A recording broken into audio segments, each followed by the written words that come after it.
اعوذ باللہ من الشیطان الرجیم، بسم اللہ الرحمن الرحیم۔ سچی نیکی۔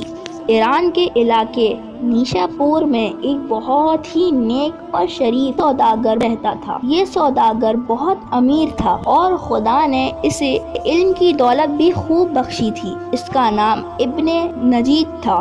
ایک دن وہ اپنے استاد حضرت ابو عثمان سے ملنے گیا تو وہ مجاہدوں کے لیے چندہ اکٹھا کر رہے تھے۔ اس زمانے میں مسلمانوں اور کافروں میں لڑائیاں ہوتی رہتی تھیں اور ان میں مسلمانوں کی باقاعدہ فوجوں کے ساتھ عام مسلمان بھی حصہ لیتے تھے اور اپنے بال بچوں کو خدا کے سپرد کرتے اور تلوار لے کر کافروں سے جہاد کرنے کے لیے دور دراز علاقوں میں چلے جاتے تھے۔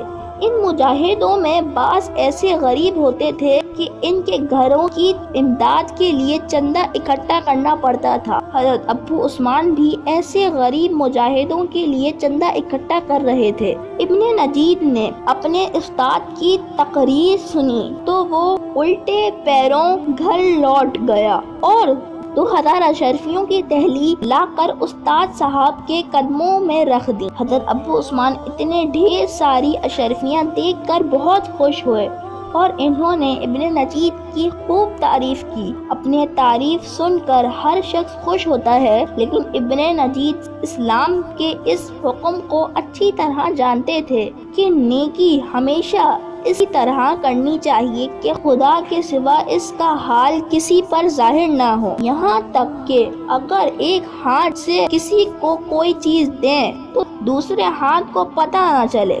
اشرفیوں کی تھیلی دیتے ہوئے ابن نجید کو اس بات کا خیال نہ رہا تھا کہ جب سب کے سامنے اشرفیاں دی جائیں تو لوگ اس کی تعریف کریں گے۔ نہ اس کے استاد ہی کو یہ خیال آیا تھا کہ سب کے سامنے تعریف کرنا ٹھیک نہیں، لیکن جب ابن نجید کی تعریف کی گئی تو اسے خیال آیا کہ یہ تو اچھی بات نہ ہوئی، میری یہ نیکی دنیا دکھاوے کے لیے ہوگی۔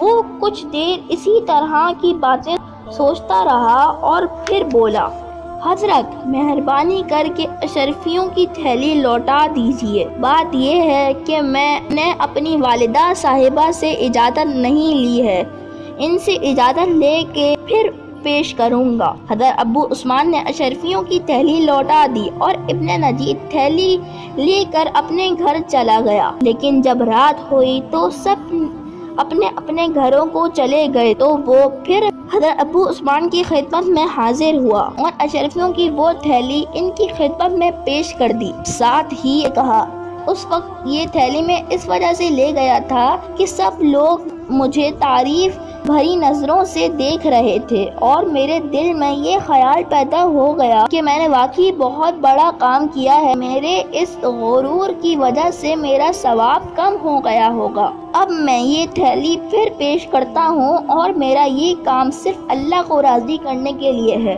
اپنی تعریف کرنا اور شہرت حاصل کرنے کے لیے نہیں۔ حضرت ابو عثمان نے ابن نجید کی اس نیکی کو سچی نیکی بتایا اور اسے دعائیں دی۔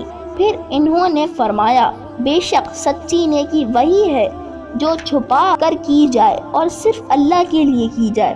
ہمیں بھی ہمیشہ سچی نیکی کرنی چاہیے اور نیکی کو اس طرح کرنا چاہیے کہ ہماری نیکی کا کسی اور کو علم نہ ہو۔ السلام علیکم ورحمۃ اللہ وبرکاتہ۔